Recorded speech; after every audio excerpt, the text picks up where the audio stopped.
Okay, so think about it like this. The journey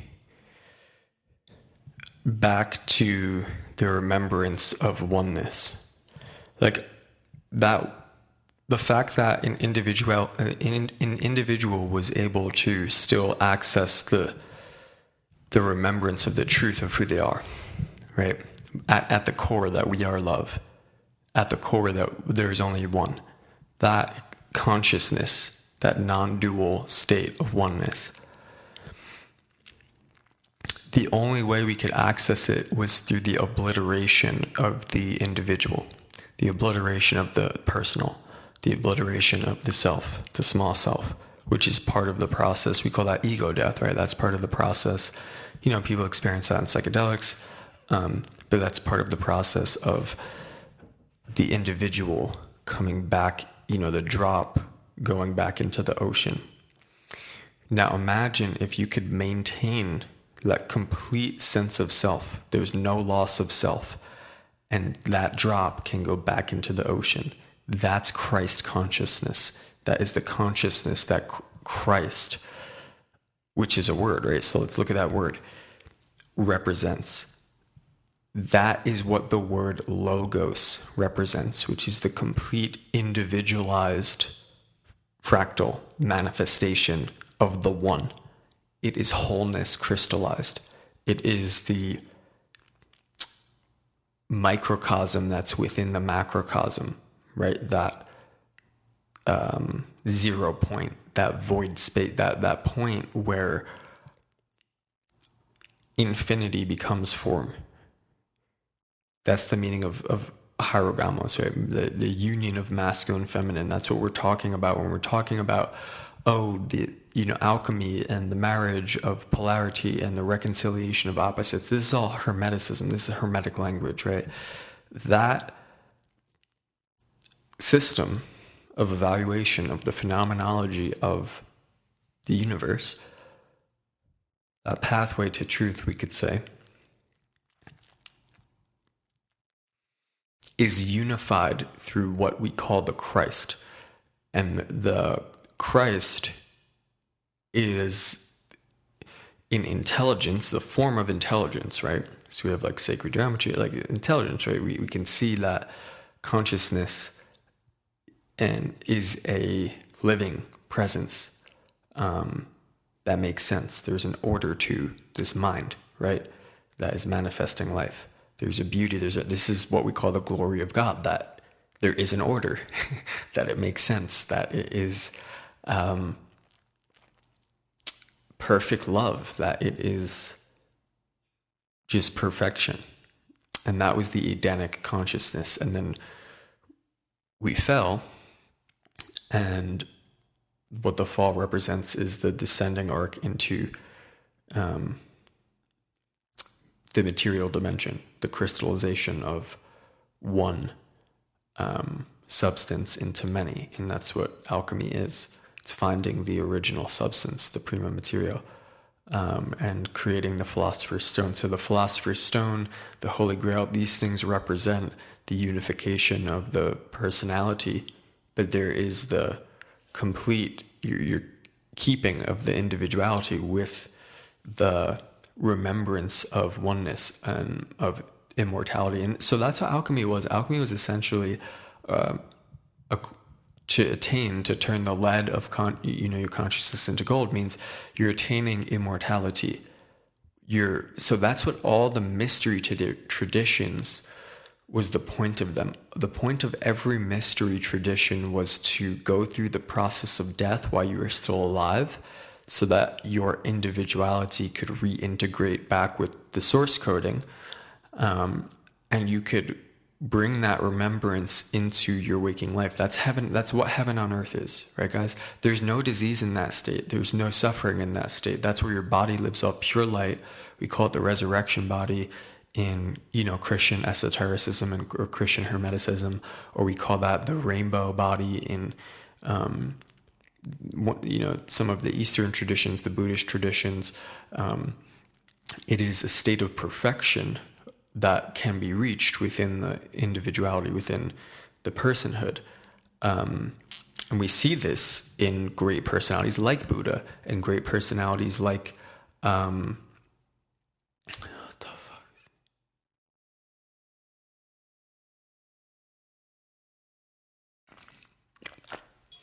Like Krishna, right? Krishna and Arjuna in the Bhagavad Gita, or Zarathustra in the Persian culture. All these great streams of truth that have come into humanity, all the spiritual truth, right? We're all coming from that atavistic consciousness, that original aboriginal shamanistic remembrance was pointing back to that original. It was a mirror reflecting in a fragmented way because it was crystallizing, right? Like the original oneness state of consciousness.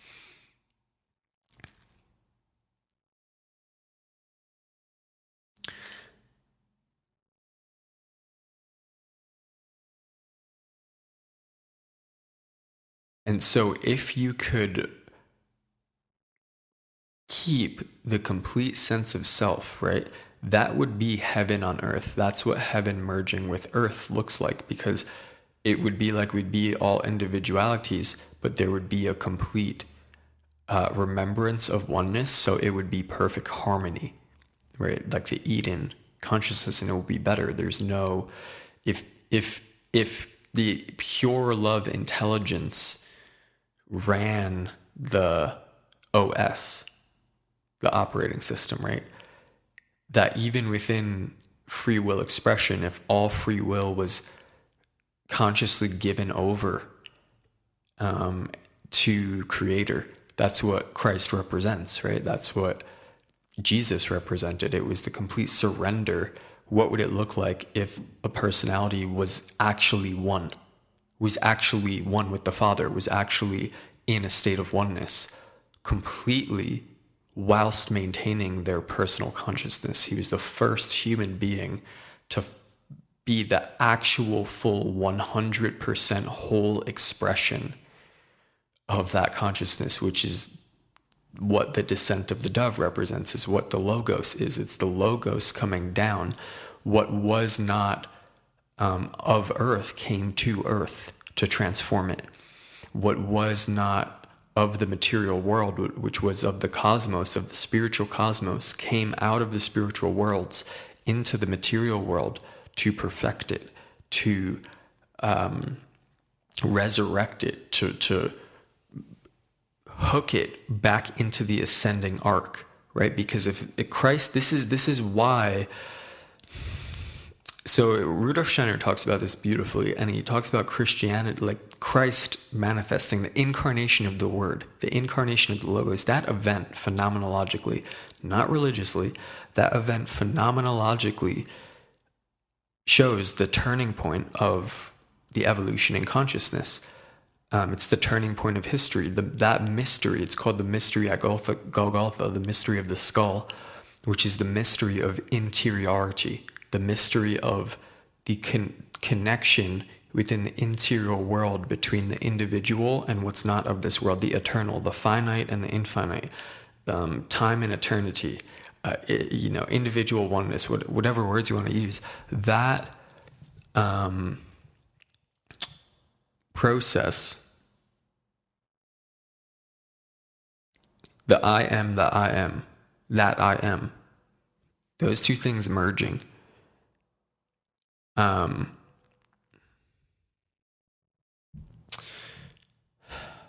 What do we say here?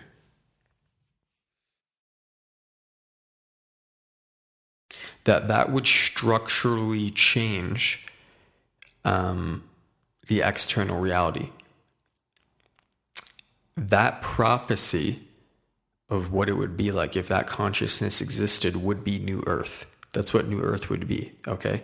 And so it's showing the perfect consciousness, which was embodied, unconditioned love embodied in form, which was Christ Jesus, right? Which was Jesus Christ.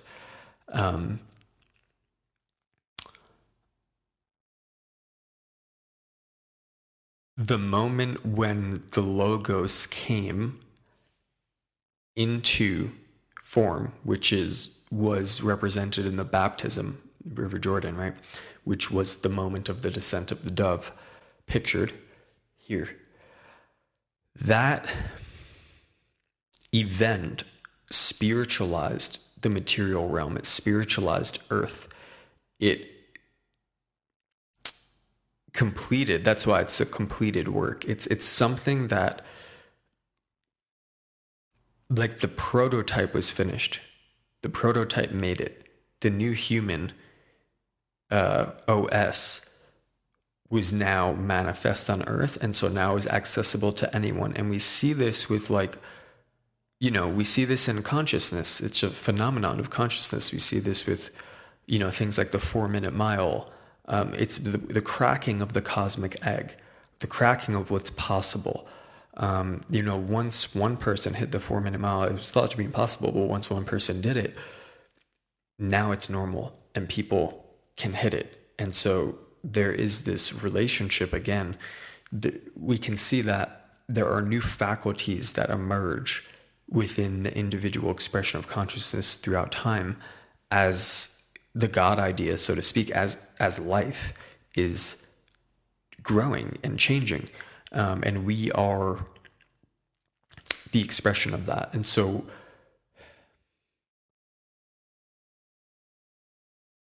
the Christ consciousness is a merging of all of those streams, because in initiation, you'd have to go through, you'd have to devote your life essentially to certain practices and lifestyles and all these things to come into that remembrance of the self, like through meditation, right? To reach enlightenment through enlightenment, quote, through meditation, can take an entire lifetime of practice. So what this is showing is that through the love, through the heart, something will, if you touch the heart, if you can touch it in feeling, it will transform your mind.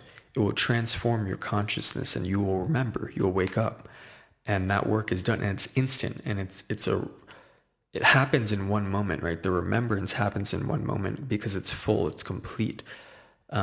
And if we could maintain that remembrance in our individuality, that's what New Earth would be. And so Jesus was the first denizen of New Earth. We could just look at it like that. And now we're just going into that timeline. And that's what we're seeing play out, that we could potentially go into that timeline, or that we could potentially go into a timeline of separation and forgetfulness where we destroy ourselves.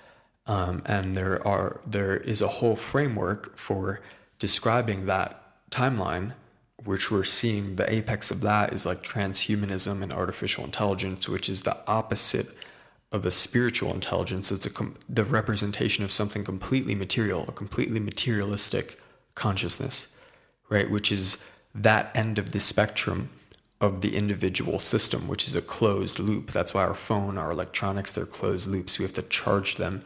They take an artificial charge to power them. So that is the material representation of something being disconnected from source, being its own source. This is what the ontology of evil, when we start to get into the phenomenological description of what we could call evil, and the movement towards separation. All of these things are they're not just describing psychological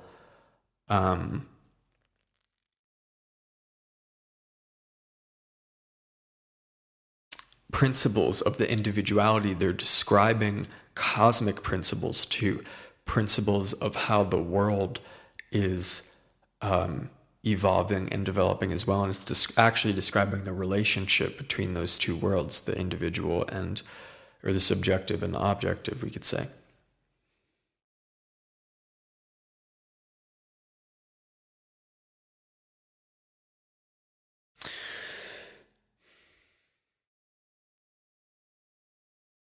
So God, I need to really organize this more. As you can see, this is a lot to talk about.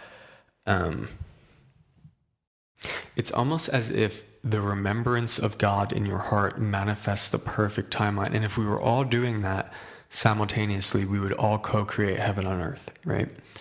And so that consciousness is a combination of something accessed in the heart that transforms the individual being and the individual body and the personality, and awakens a higher morality in the heart. It awakens a higher ethics. It awakens a higher order of functioning, right? A higher order of intelligence, of harmony, of elevated expression, of glory, right? And so this new earth, we're trying to map out how that evolves over time, long periods of time, and how the individual is created in the relationship to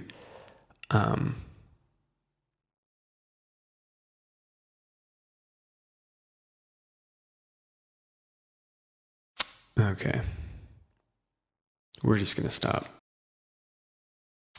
There's gonna need to be a part 3. There's definitely gonna need to be a part 3. I'm just view this as me planting seeds right now. This isn't gonna make perfect sense. Some of this is gonna land with you, some of this isn't. But just know it's part of a larger map. It's part of a larger framework. And when you can view the whole framework, it starts to make sense. That's what we're remembering. We're moving into a new form of consciousness, and all of these different systems are simply pointing to that. And I'm trying to put them all together in a way that makes sense to you and shows you our place in the process of this evolution. So thank you for sticking with me, and I'll catch you on the next video.